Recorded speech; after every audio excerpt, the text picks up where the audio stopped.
6 പേർ സമസ്തയിൽ നിന്ന് ഇറങ്ങിപ്പോന്നിട്ടുണ്ട്. ഭൂരിപക്ഷം ആളും ഇപ്പുറത്താണ്. അതുകൊണ്ട് സമസ്തയുടെ 100-ാം വാർഷികം നടത്താൻ എന്തുകൊണ്ടും അർഹത EK വിഭാഗം സുന്നികൾക്കാണ് എന്നാണ് അവർ വാദിക്കുന്നത്. അല്ല, 6 പേർ ഇറങ്ങിപ്പോരുമ്പോൾ സമസ്തയുടെ കൊടിയും സംഘടനകളും മുഖപത്രങ്ങളും ഒക്കെ കൊണ്ട് തന്നെയാണ് പോകുന്നത്. ഒറ്റയ്ക്ക് 6 പേർ വെറും കൈയോടെ പോകുന്നതല്ല. സമസ്ത ഞങ്ങളുടെ കയ്യിലാണ് എന്നാണ് AP വിഭാഗം വാദിക്കുന്നത്. അങ്ങനെയാണെങ്കിൽ ആർക്കാണ് സമസ്തയുടെ 100-ാം വാർഷികം നടത്താൻ അർഹതയുള്ളത്? നമുക്ക് നിഷ്പക്ഷമായി വിലയിരുത്താം. അസ്സലാമു അലൈക്കും വറഹ്മത്തുള്ളാഹി വബറകാതുഹു. ഇന്നത്തെ വിഷയം സമസ്തയുടെ 100-ാം വാർഷികം തന്നെ. ഇരുവിഭാഗം സമസ്തയും സമസ്തയുടെ 100-ാം വാർഷികം നടത്താൻ വേണ്ടി രംഗത്ത് വന്നിരിക്കുകയാണ്. ഏത് വിഭാഗത്തിനാണ് സമസ്തയുടെ 100-ാം വാർഷികം നടത്താൻ യോഗ്യതയുള്ളത്? ഇതാണ് സോഷ്യൽ മീഡിയയിൽ ഇപ്പോൾ ചർച്ച നടന്നുകൊണ്ടിരിക്കുന്നത്. ബഹുമാനപ്പെട്ട ജിഫ്രി മുത്തുക്കോയ തങ്ങൾ നേതൃത്വം നൽകുന്ന സമസ്ത, ആ സമസ്തക്കാണ് സമസ്തയുടെ 100-ാം വാർഷികം നടത്താൻ യോഗ്യതയുള്ളത് എന്ന് ഒരു വിഭാഗം വാദിക്കുമ്പോൾ, അല്ല, ബഹുമാനപ്പെട്ട ഖമറുൽ ഉലമ കാന്തപുരം ഉസ്താദ് നടത്തുന്ന സമസ്തക്കാണ് ഇതിന് യോഗ്യതയുള്ളത്. ഇങ്ങനെ രണ്ട് വിഭാഗവും പരസ്പരം ഇതിനെപ്പറ്റി ചർച്ച ചെയ്തുകൊണ്ടിരിക്കുകയാണ്. സത്യത്തിൽ ആർക്കാണ് ഇതിന് യോഗ്യതയുള്ളത്? നമുക്ക് രണ്ട് വിഭാഗത്തിന്റെ വാദങ്ങളും കേൾക്കാം, എന്നിട്ട് നിഷ്പക്ഷമായി കാര്യങ്ങൾ വിലയിരുത്താം. അതിനു മുമ്പ് പ്രത്യേകമായി പറയാനുള്ളത്, ഈ വീഡിയോ പൂർണ്ണമായി കേൾക്കുക. അതിനുശേഷം നിങ്ങളുടെ അഭിപ്രായങ്ങളും നിർദ്ദേശങ്ങളും എന്ത് തന്നെയായാലും, ചിലപ്പോൾ എതിർപ്പാകാം, ചിലപ്പോൾ അനുകൂലിച്ചായിരിക്കും പറയുക, എന്ത് തന്നെയായാലും മാന്യമായി കമന്റ് ബോക്സിൽ രേഖപ്പെടുത്തുക. നമുക്ക് വീഡിയോയിലേക്ക് പോകാം. ബഹുമാനപ്പെട്ട സയ്യിദുൽ ഉലമ ജിഫ്രി മുത്തുക്കോയ തങ്ങൾ നേതൃത്വം നൽകുന്ന സമസ്തയുടെ അനുയായികൾ പറയുന്നത് 1989 വരെ സമസ്ത ഒന്നായിരുന്നു. 89-ന് ശേഷം 6 പേർ ഇറങ്ങിപ്പോയതാണ്. അവർ ഇറങ്ങിപ്പോയതിനു ശേഷം പുതിയ സമസ്ത ഉണ്ടാക്കി. അങ്ങനെ നോക്കുകയാണെങ്കിൽ 1989-ന് ശേഷമുള്ള 100 വർഷം കണക്കാക്കിയിട്ടാണ് അവർ 100-ാം വാർഷികം നടത്തേണ്ടത്. ഞങ്ങൾ ആദ്യം മുതലുള്ള സമസ്ത ആയതുകൊണ്ട് ഞങ്ങളാണ് 100-ാം വാർഷികം നടത്താൻ അർഹതയുള്ളത് എന്നാണ് ജിഫ്രി മുത്തുക്കോയ തങ്ങൾ നേതൃത്വം നൽകുന്ന സമസ്തയുടെ അനുയായികൾ സോഷ്യൽ മീഡിയയിൽ പറയുന്നത്. ഈ വാദം കേൾക്കുമ്പോൾ ബഹുമാനപ്പെട്ട സയ്യിദുൽ ഉലമ ജിഫ്രി മുത്തുക്കോയ തങ്ങൾ നടത്തുന്ന സമസ്തക്കാണ് 100-ാം വാർഷികം നടത്താൻ ഏറ്റവും കൂടുതൽ യോഗ്യത എന്നാണ് മനസ്സിലാക്കുക. പക്ഷേ മറുവാദം കൂടി കേട്ടിട്ട് നമുക്ക് കാര്യങ്ങൾ വിലയിരുത്താൻ പറ്റുകയുള്ളൂ. ആ കാര്യങ്ങൾ കൂടി നമുക്കൊന്ന് കേൾക്കാം. സമസ്തയിൽ നിന്ന് 6 പേർ ഇറങ്ങിപ്പോയി. അവർ 6 പേർ ഇറങ്ങിപ്പോയപ്പോൾ 6 പേർ മാത്രം ഇറങ്ങിപ്പോയിട്ട് പുതിയൊരു സംഘടന ഉണ്ടാക്കുകയാണ്. ഈ സംഘടനയുമായി ഒരു ബന്ധവുമില്ലെങ്കിൽ ഈ പറയുന്നത് ശരിയായിരിക്കാം. പക്ഷെ അങ്ങനെയല്ലല്ലോ സംഭവിച്ചത്. അവർ 6 പേർ ഇറങ്ങിപ്പോയപ്പോൾ അതിന്റെ കൂടെ എന്തൊക്കെയാണ് സംഭവിച്ചത്? ഇവിടെയുള്ള യുവജന സംഘടനകൾ, അതായത് സമസ്തയുടെ യുവജന സംഘടനകൾ, സമസ്തയുടെ വിദ്യാർത്ഥി സംഘടനകൾ, സമസ്തയുടെ മുഖപത്രം സുന്നി വോയിസ് എന്ന് വേണ്ട വിദ്യാർത്ഥി സംഘടനയുടെ മുഖപത്രമായ റിസാല എന്നിങ്ങനെ എല്ലാ കാര്യങ്ങളും അവരുടെ കൂടെയായിരുന്നു ഉണ്ടായിരുന്നത്. അതേപോലെ തന്നെ സമസ്തയുടെ കൊടി, ആ കൊടിയും അവർക്കാണ് കിട്ടിയത്. 6 പേർ ഇറങ്ങിപ്പോയി പുതിയൊരു കൊടി വെച്ച് പുതിയൊരു വിദ്യാർത്ഥി സംഘടന തുടങ്ങി, അല്ലെങ്കിൽ പുതിയൊരു യുവജന പ്രസ്ഥാനം തുടങ്ങിയതല്ല. ഈ സമസ്തയിലുള്ള യുവജന പ്രസ്ഥാനം, സമസ്തയിലുള്ള വിദ്യാർത്ഥി സംഘടന, ഇത് ബഹുമാനപ്പെട്ട ഖമറുൽ ഉലമ കാന്തപുരം ഉസ്താദിന്റെ കൂടെയായിരുന്നു. 6 പേർ ഇറങ്ങിപ്പോകുന്നതിന് മുമ്പ് സമസ്ത ഒരുമിച്ചുള്ളപ്പോൾ ഉള്ള സമസ്തയുടെ വിദ്യാർത്ഥി സംഘടനയായിരുന്നു SSF. അതായത് 1973-ലാണ് SSF രൂപീകരിച്ചത്. അത് AP സമസ്തയുടെ കൂടെ ഇന്നും നിലനിൽക്കുന്നുണ്ട്.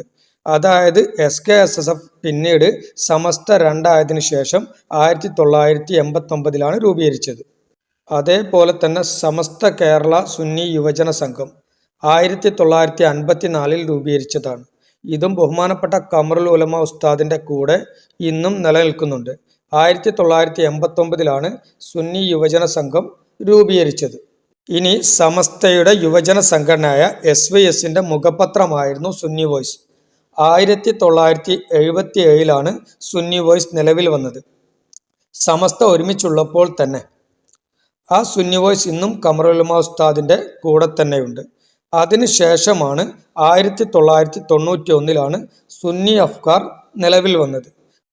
ഇനി സമസ്തയുടെ വിദ്യാർത്ഥി സംഘടനയായ SSFന്റെ മുഖപത്രം റിസാല. റിസാലയുടെ ജനനം എന്നാണെന്ന് നോക്കാം. 1983. അതെ, 2 സമസ്തയും ഒരുമിച്ചുള്ളപ്പോൾ തന്നെ. അതിനുശേഷം നിലവിൽ വന്നതാണ് സത്യധാര. 1997-ലാണ് സത്യധാരയുടെ ജനനം. ഇനി നമുക്ക് രണ്ട് സമസ്തയുടെയും പതാക നോക്കാം. ബഹുമാനപ്പെട്ട ഖമറുൽ ഉലമ ഉസ്താദ് നേതൃത്വം നൽകുന്ന സമസ്തയുടെ കൊടിയുടെ കളർ, അതായത് 1963 അംഗീകാരം നൽകിയ അതേ കൊടി തന്നെയാണ് ഇപ്പോഴും ഖമറുൽ ഉലമ ഉസ്താദിന്റെ കൊടിയുടെ കളർ. സമസ്ത രണ്ടായതിനു ശേഷമുള്ള കൊടിയാണ് ബഹുമാനപ്പെട്ട സയ്യിദുൽ ഉലമ നേതൃത്വം നൽകുന്ന സമസ്തയുടെ കൊടി. ഇനി സമസ്തയുടെ മുഖപത്രം, അതായത് ബഹുമാനപ്പെട്ട കണ്ണിയത്ത് ഉസ്താദും ഷംസുൽ ഉലമയും ഒക്കെ ജീവിച്ചിരിക്കുമ്പോൾ തന്നെയുള്ള മുഖപത്രമാണ് സിറാജ്, അതായത് 1984. ആ 84 തുടങ്ങിയ സിറാജ് ഇന്നും AP വിഭാഗത്തിന്റെ കയ്യിൽ തന്നെയാണ് ഉള്ളത്. പിന്നീട് സുപ്രഭാതം തുടങ്ങിയത് 2014.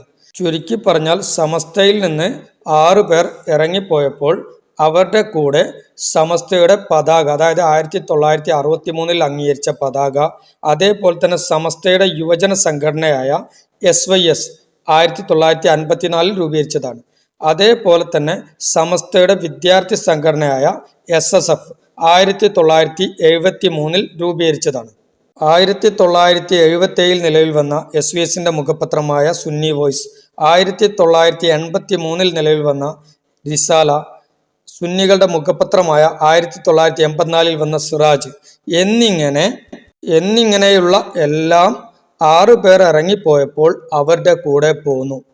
അതിനർത്ഥം 6 പേർ വെറും കൈയോടെ ഇറങ്ങിപ്പോന്നതല്ല, കാതലായ എല്ലാ സംഭവങ്ങളും 6 പേരുടെ കൂടെ ഉണ്ട്. അതുകൊണ്ട് തന്നെ സമസ്തയുടെ 100ാം വാർഷികം നടത്താൻ ഖമറുൽ ഉലമ നേതൃത്വം നൽകുന്ന സമസ്തക്കാണ് അവകാശമെന്നാണ് സുൽത്താനുൽ ഉലമ AP ഉസ്താദിന്റെ അണികൾ വാദിക്കുന്നത്.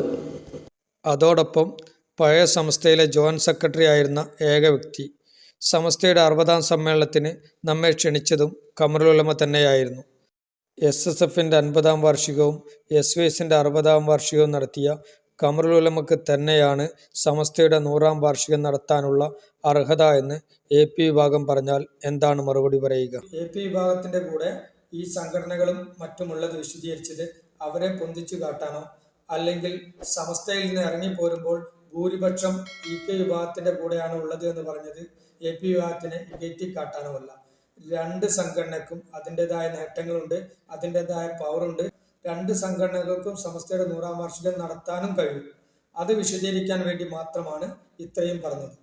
മനസ്സിലാകുന്ന ഭാഷയിൽ പറഞ്ഞാൽ 6 പേർ സമസ്തയിൽ നിന്ന് ഇറങ്ങിപ്പോന്നിട്ടുണ്ട്, ഭൂരിപക്ഷം ആളും ഇപ്പുറത്താണ്. അതുകൊണ്ട് സമസ്തയുടെ 100ാം വാർഷികം നടത്താൻ എന്തുകൊണ്ടും അർഹത EK വിഭാഗം സുന്നികൾക്കാണ് എന്നാണ് അവർ വാദിക്കുന്നത്. അല്ല, 6 പേർ ഇറങ്ങിപ്പോരുമ്പോൾ സമസ്തയുടെ കൊടിയും സംഘടനകളും മുഖപത്രങ്ങളും ഒക്കെ കൊണ്ട് തന്നെയാണ് പോകുന്നത്.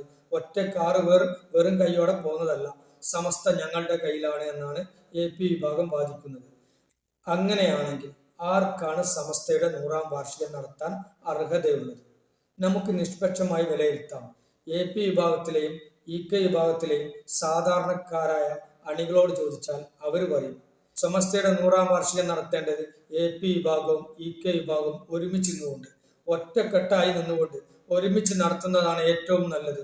കാരണം കേരളത്തിൽ അത് സംഭവമായി മാറും. AP വിഭാഗവും EK വിഭാഗവും ഒരുമിച്ച് നിന്നുകൊണ്ട് ആശയത്തിലോ ആദർശത്തിലോ വ്യത്യാസമില്ല. എല്ലാ കാര്യത്തിലും സുന്നത്ത് ജമാഅത്തിന്റെ കാര്യത്തിൽ ഒറ്റക്കെട്ട് തന്നെയാണ്. ഇവർ ഒരുമിച്ച് നിന്നുകൊണ്ട് 100ാം വാർഷികം നടത്തുകയാണെങ്കിൽ വളരെ സന്തോഷമായിരിക്കും.